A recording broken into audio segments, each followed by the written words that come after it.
ભારત એક ઉપખંડ જેટલું મોટું રાષ્ટ્ર છે.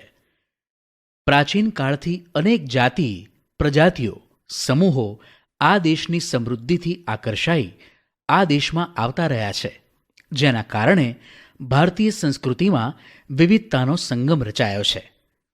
જવાહરલાલ નહેરુ, જેને વિવિધતામાં એકતા કહે છે, આપણા દૈનિક જીવનની મોટાભાગની ખોરાક માટેની તેમજ વપરાશની વસ્તુઓ આપણને ખેત પેદાશોમાંથી મળે છે. ખેતીની શરૂઆત પ્રાચીન ભારતમાં થઈ હતી. તે સમયમાં પણ ખેતી માટે વિવિધ ઓજારો અને વિવિધ રીતે સિંચાઈની વ્યવસ્થા હતી. પ્રાચીન સમયમાં ઘઉં, જવ, ડાંગર, જુવાર, બાજરી, તલ, વટાણા વગેરેની ખેતી થતી હતી. ઓજારો. હડપ્પા સંસ્કૃતિમાં ખેત ઓજારોમાં હળના અવશેષ મળ્યા નથી, પરંતુ હળ આકારનું રમકડું મળ્યું છે. તેથી જાણી શકાય છે કે તેઓ ખેતીમાં હળનો ઉપયોગ કરતા હતા. આશરે 2500 વર્ષ પહેલાંના સમયથી ખેતી માટે લોખંડના સાધનોનો ઉપયોગ વધતો જતો હતો. તેમાં જંગલોને સાફ કરવા માટે કુહાડીઓ, હળના ફણાનો પણ સમાવેશ થાય છે. આ ઉપરાંત દાંતરડું અને કુહાડાથી તેઓ પરિચિત હતા. સિંચાઈ. સમૃદ્ધ ગામડાઓ વગર રાજાઓ અને તેમના રાજ્યનું ટકી રહેવું મુશ્કેલ હતું. જે રીતે ખેતીના વિકાસ માટે નવા સાધનો અને ધરૂરો પણ મહત્વપૂર્ણ પગલાં હતા, તેવી જ રીતે સિંચાઈ વ્યવસ્થા પણ ઘણી ઉપયોગી સાબિત થઈ. આ સમયે સિંચાઈ માટે નહેરો, કૂવા, તળાવો તથા કૃત્રિમ જળાશયો બનાવવામાં આવ્યા. ભારતના ઉત્તર ભાગના ગામનો વડો ગ્રામ ભોજક કહેવાતો. સામાન્ય રીતે એક જ પરિવારના લોકો આ પદ પર પેઢીઓ સુધી રહેતા. આ પદ વંશ પરંપરાગત હતું. ગ્રામ ભોજક મોટા ભાગે ગામનો સૌથી મોટો જમીન માલિક હતો. આ જમીન માલિક ભાડુતી માણસો રાખી ખેતી કરાવતો હતો. રાજા પણ ગામડાના કરવેરા ઉઘરાવવાનું કાર્ય તેમને સોંપતા. તે કાયદા અને વ્યવસ્થાની સ્થિતિ પણ સંભાળતા. દક્ષિણ ભારતમાં 3 પ્રકારના લોકો રહેતા હતા: મોટા જમીનદારો, નાના ખેડૂતો અને જમીન વિહોણા મજૂર કે દાસ. મોટાભાગના શહેરો 2500 વર્ષ પહેલાં મહાજન પદોની રાજધાની હતા. આ શહેરો કિલ્લેબંધીથી સુરક્ષિત હતા. ઘણા શહેરોમાંથી વલયકૂપ પ્રાપ્ત થયા છે, જે કૂવા તરીકે ઓળખાતા. આ વલયકૂપ શૌચાલય નીક અથવા કચરાપેટી માટે ઉપયોગમાં લેવાતા હતા. ગ્રામીણ અને નગરના લોકો ખોરાકમાં ઘઉં, જવ, ચોખા, દૂધ, દહીં, ઘી, ફળફળાદી તથા માંસ માછલીનો ઉપયોગ કરતા. પુરુષો અને સ્ત્રીઓ સામાન્ય રીતે 2 વસ્ત્રો પહેરતા. શરીરના નીચેના ભાગનું વસ્ત્ર નીવી અને ઉપરના ભાગનું વસ્ત્ર વાસ કહેવાતું. ક્યારેક ઉપરના વસ્ત્ર ઉપર દુપટ્ટા જેવું અધિવાસ લપેટતા. ઇતિહાસવિદો કલાને 2 ભાગમાં વહેંચે છે: એક લલિત કલા અને 2 નિદર્શન કલા. લલિત કલામાં ચિત્ર, સાહિત્ય, સ્થાપત્ય, સંગીત, માટીકલા વગેરેનો સમાવેશ થાય છે, જ્યારે નિદર્શન કલામાં નૃત્ય અને નાટકનો સમાવેશ થાય છે. ભારતમાં સાહિત્યનો વારસો. ભારતીય સાહિત્ય ધાર્મિક, ધર્મેત્તર અને વિદેશી મુસાફરોના વર્ણનો એમ 3 ભાગમાં વહેંચાયેલું છે. ભારતના સૌથી પ્રાચીન ધાર્મિક સાહિત્યમાં વેદોનો સમાવેશ થાય છે. તેમની સંખ્યા 4 છે: ઋગ્વેદ, યજુર્વેદ, સામવેદ અને અથર્વવેદ.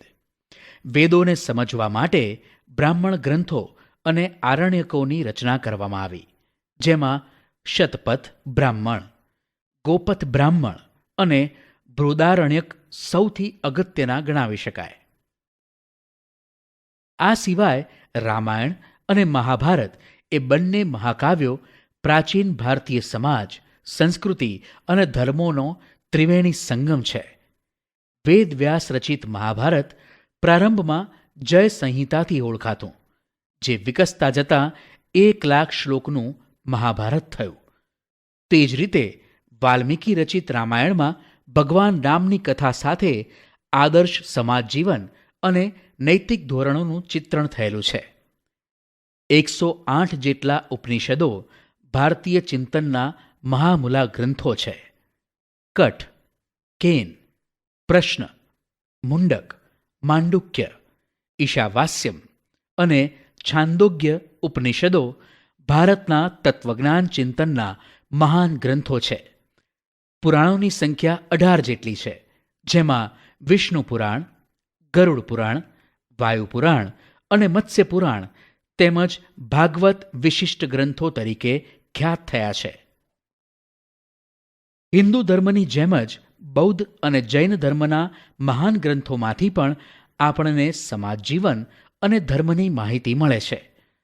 બૌદ્ધ ધર્મના મૂળ ગ્રંથોને ત્રિપિટક કહેવાય છે. તેમાં સુત્ત, સૂત્ર, પિટ્ટક, વિનય પિટ્ટક અને અભિધમ્મ પિટ્ટકનો સમાવેશ થાય છે. આ સિવાય જાતક કથાઓ, દીદ નિકાય, અંગુત્તર નિકાય અને મજ્જી મનિકાય અગત્યના ગ્રંથો છે. નાગસેનનું મિલંદ પાન્હો એટલે કે પ્રશ્નો અને આર્ય મંજીપી શ્રી મૂળકલ્પ અગત્યના બૌદ્ધ ગ્રંથો છે. તિબ્બત ભાષામાં બૌદ્ધ, કઝાર અને તંઝર 2 સંહિતા પ્રસિદ્ધ છે. જાતક કથાઓ, દીદ નિકાય, મજ્જી મનિકાય પણ બૌદ્ધ ગ્રંથો છે. આ ઉપરાંત બૃહદ કથા, હરિવંશ પુરાણ, વાસુદેવ હિડી, સિદ્ધહેમ શબ્દાનુશાસન, દ્વયાશ્રય અને કીર્તિકૌમુદ્દી મુખ્ય છે. જૈન ગ્રંથોને આગમ ગ્રંથો કહેવામાં આવે છે. આવા આગમ ગ્રંથોની સંખ્યા 12 છે. જૈન ધર્મનું પ્રાચીન સાહિત્ય 14 પર્વ અને 12 અંગમાં વહેંચાયેલું છે. મુખ્ય ગ્રંથોમાં આગમો, આચાર અંગ અને વૈતાલિક દશાવૈતાલિક સૂત્ર અગત્યના છે. જેમની વિષય વસ્તુ ધર્મની બહાર છે તેવા સાહિત્યિક ગ્રંથો ધર્મેત્તર સાહિત્ય તરીકે ઓળખાય છે. તેમાં મોટે ભાગે કાવ્યો, નાટકો, પ્રશસ્તિઓ, વ્યાકરણ ગ્રંથો અને સ્મૃતિઓનો સમાવેશ થાય છે. સ્મૃતિઓ એ ભારતના કાયદા ગ્રંથો છે, જેમાં મનુસ્મૃતિ અને નારદ સ્મૃતિનો સમાવેશ થાય છે. કૌટિલ્યનું અર્થશાસ્ત્ર પણ કાયદા ગ્રંથ છે. પ્રાચીન ભારતમાં મોટા પ્રમાણમાં નાટકો અને કાવ્યોની રચના થઈ છે, જેમાં મહાકવિ ભાસ, કાલિદાસ, શુદ્રક, ભારવી જેવા મહાન સાહિત્યકારોનો સમાવેશ થાય છે. આવા અગત્યના મહાકાવ્યો અને નાટકોમાં અભિજ્ઞાન શાકુંતલમ, રઘુવંશમ, મેઘદૂતમ, કિરાતાર્જુનિયમ, સ્વપ્નવાસવદત્તમ અને મૃચ્છકટિકમ વગેરેનો સમાવેશ થાય છે. દક્ષિણ ભારતમાં એક વિશિષ્ટ સાહિત્ય જેને સંગમ સાહિત્ય કહેવામાં આવે છે, તેની રચના ઈસવીસનની પ્રથમ 3 સદીઓમાં થઈ હતી. મદુરાઈમાં 3 સંગમ એટલે સભામાં 1600 જેટલા લોકકવિઓએ વીર કાવ્યોની રચના કરી. આ સાહિત્યમાં શિલપ્પદિકારમ, મણિમેખલાઈ ખૂબ જ અગત્યના છે.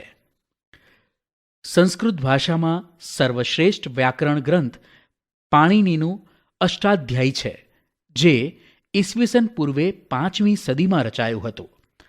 અશોકના શિલાલેખો પણ પ્રાચીન ભારતના ઇતિહાસ, મૌર્ય સામ્રાજ્યના વહીવટી તંત્રો તથા બૌદ્ધ ધર્મના નૈતિક નિયમો વિશે માહિતી આપે છે. પ્રશસ્તિ કાવ્યો અને ગ્રંથોમાં ગુપ્તકાળમાં ઘણો વિકાસ થયો. સમુદ્રગુપ્તની પ્રયાગ પ્રશસ્તિના લેખક હરિશેણ હતા, તો ઉદયગીરીની ચંદ્રગુપ્ત દ્વિતીયની પ્રશસ્તિના લેખક વીરસેન સાબા હતા. બાણે હર્ષચરિતમમાં હર્ષની પ્રશસ્તિ કરી છે. ભારતમાં સદીઓથી વિદેશી પ્રવાસીઓ આવતા રહ્યા છે, જેમણે પોતાના ભારત પ્રવાસના વર્ણનો લખ્યા છે. તેમની આ પ્રવાસ નોંધોમાંથી ભારતીય સંસ્કૃતિ અને પ્રજાજીવનની માહિતી મળે છે. આવા મુસાફરોમાં ચંદ્રગુપ્ત મૌર્યના દરબારમાં રહેલા ગ્રીક એલ્ચી મેગેસ્થનીસ ખૂબ જ અગત્યના છે. તેમણે ઇન્ડિકા નામનો એક ઉત્કૃષ્ટ ગ્રંથ લખ્યો છે, જેમાંથી મૌર્ય યુગ વિશે આપણને માહિતી પ્રાપ્ત થાય છે. એ જ પ્રમાણે ગ્રીક નાવિક ટોલેમીએ ભૂગોળ વિશે લખેલા ગ્રંથમાં ભારતના બંદરો વિશેની માહિતી મળે છે.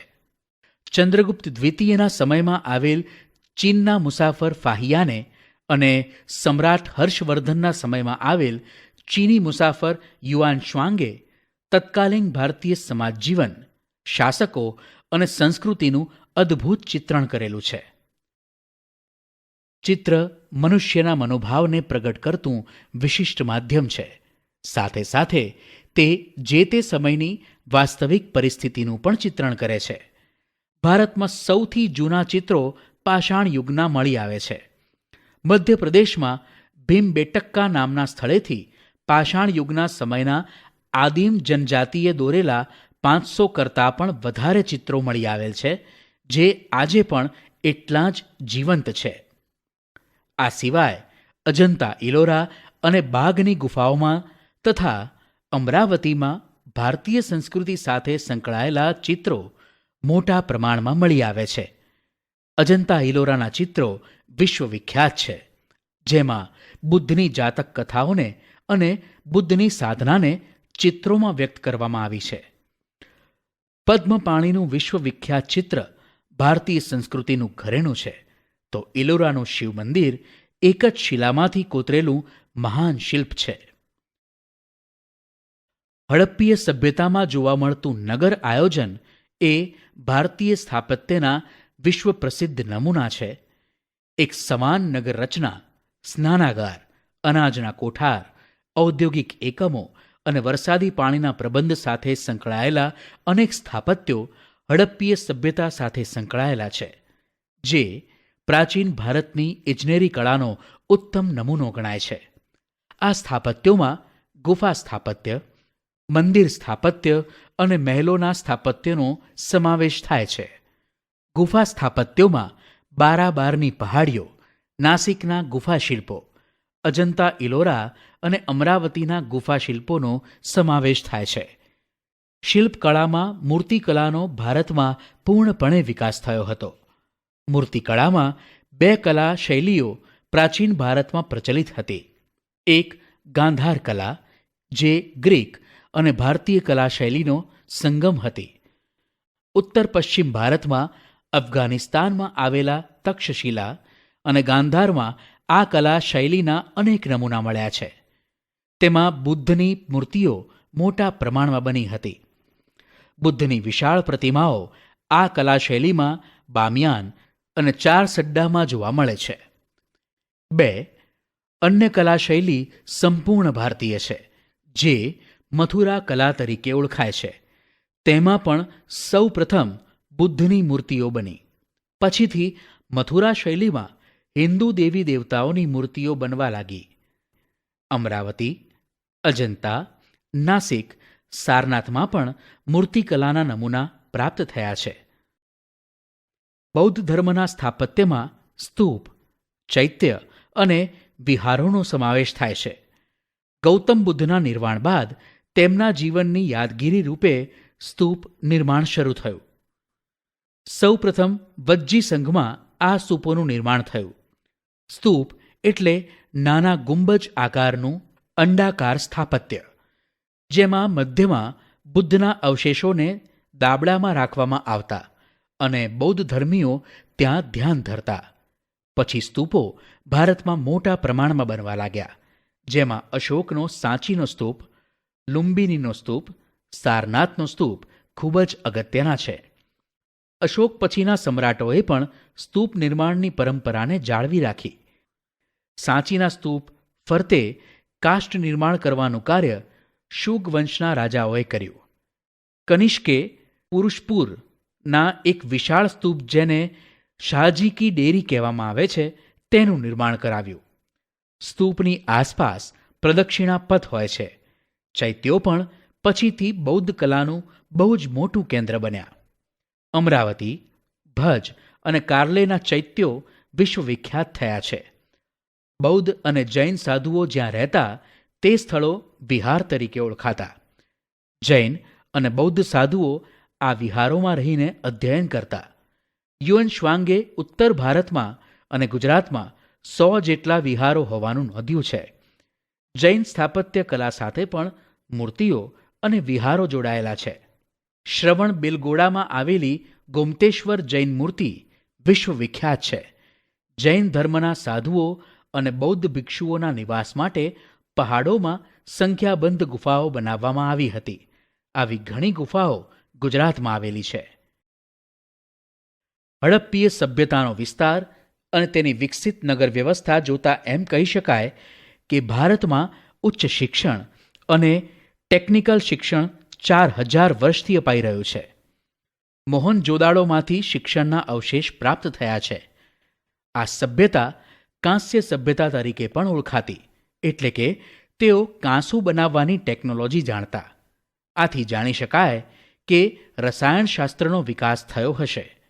કિલ્લા, મકાનો, સ્નાનાગાર, રસ્તા વગેરે સિવિલ ઇજનેરી તંત્રનો વિકાસ દર્શાવે છે. કાપડ વણાટ અને વહાણવટાનો વિકાસ દર્શાવે છે કે યાંત્રિક ઇજનેરી તંત્ર હડપ્પીય સંસ્કૃતિના સમયથી જ ભારતમાં પાંગરતું રહ્યું છે. પ્રાચીન ભારતમાં શિક્ષણ આપતી 5 વિદ્યાપીઠો, જેને આપણે યુનિવર્સિટી કહી શકીએ, તેના અવશેષો મળી આવ્યા છે. ઉત્તર પશ્ચિમ ભારતના ગાંધાર ક્ષેત્ર પાસે તક્ષશિલા મહાન શૈક્ષણિક તીર્થસ્થાન હતું. અહીં નીતિશાસ્ત્ર, સંસ્કૃત વ્યાકરણ, ખગોળ અને જ્યોતિષ, હિન્દુ ધર્મ અને દર્શનનું શિક્ષણ અપાતું. પાણીની, ચાણક્ય, ચંદ્રગુપ્ત અને જીવક જેવા મહાન દાર્શનિક અને શાસકો આ જ શિક્ષણ સંસ્થામાંથી ખ્યાતિ પામ્યા હતા. બિહારમાં આવી જ એક શિક્ષણ સંસ્થા નાલંદા વિદ્યાપીઠ તરીકે ખ્યાત હતી. યુએન શ્વાંગે પણ તેની મુલાકાત લીધી હતી. અહીં પણ હિન્દુ અને બૌદ્ધ દર્શન શાસ્ત્રોનું શિક્ષણ આપવામાં આવતું હતું. નાલંદા વિશ્વ વિદ્યાપીઠના આચાર્ય નાગાર્જુન મહાન રસાયણશાસ્ત્રી હતા. તેમણે પારાની ભસ્મ બનાવીને ઔષધિ તરીકે વાપરવા જણાવ્યું હતું. ગુજરાતમાં 6ઠ્ઠી, 7મી સદીમાં વલ્લભીના મહાન વિદ્યાપીઠ હોવાના પુરાવા પ્રાપ્ત થયા છે. તેના વિશે યુએન શ્વાંગે ખાસ લખાણ કર્યું છે. અહીં દૂર દેશાવરથી અનેક વિદ્યાર્થીઓ વિદ્યા પ્રાપ્ત કરવા આવતા. પ્રવેશ માટે વિદ્યાર્થીઓએ પ્રવેશિકાની પરીક્ષા આપવી પડતી. ત્યારબાદ આચાર્યો લેખિત પરીક્ષા લઈ રૂબરૂ મુલાકાત સમાલાપ માટે આગળ મોકલતા. આવી આધુનિક કક્ષાની શિક્ષણ પદ્ધતિ તે સમયે ભારતમાં પ્રવર્તમાન હતી. અહીંયા હિન્દુ, બૌદ્ધ અને જૈન એમ ત્રણેય ધર્મ, ચિંતન, જ્યોતિષ, ખગોળનું જ્ઞાન આપવામાં આવતું. બંગાળમાં વિક્રમશિલા અને ઓદંતપરી નામની 2 વિદ્યાપીઠો અસ્તિત્વમાં હતી, જ્યાં બૌદ્ધ ધર્મ સાથે સંકળાયેલા વિશાળ પુસ્તકાલયો 3 માળના બનાવવામાં આવ્યા હતા. ભારતનો ઇતિહાસ જાણવાનું એક અગત્યનું સાધન અને સમૃદ્ધિનું પ્રતીક સિક્કા છે. ભારતમાં સૌથી જૂના સિક્કા ઈસવીસન પૂર્વે 5મી સદીના પંચમાર્ક કોઈન તરીકે ઓળખાય છે. ત્યારબાદ ઇન્ડો ગ્રીક રાજાઓએ વિશિષ્ટ પ્રકારના સુવર્ણ સિક્કા શરૂ કર્યા, જેની ઉપર રાજાનું ચિહ્ન, તેની આકૃતિ અને તેનો સમય ઉલ્લેખિત થયો હતો. તેનાથી આપણને તે સમયનો ઇતિહાસ જાણવા મળે છે. સૌથી શ્રેષ્ઠ સિક્કા ગુપ્ત કાળના જોવા મળે છે. સમુદ્રગુપ્તના વીણાવાદન કરતા અને વ્યાઘ્ર પરાક્રમ ચંદ્રગુપ્ત પ્રથમના રાજા રાણીના અને ગરુડના, ચંદ્રગુપ્ત દ્વિતીય એટલે કે વિક્રમાદિત્યના અને સિંહ વિક્રમના તથા ગરુડ ધ્વજના સિક્કા મોટા પ્રમાણમાં મળી આવેલા છે. આ સિક્કા મોટા ભાગે સુવર્ણના છે, જેનાથી તે સમયની ભારતની અપાર સમૃદ્ધિની માહિતી મળે છે. ભારતનો સર્વાંગી વિકાસ સદીઓથી થતો રહ્યો છે. જ્ઞાનની લગભગ તમામ શાખાઓ આપણા દેશમાં ફૂલી ફાલી અને વિકસી છે. ભારતનો મહાન સાંસ્કૃતિક વારસો સમગ્ર વિશ્વમાં અદ્વિતીય છે.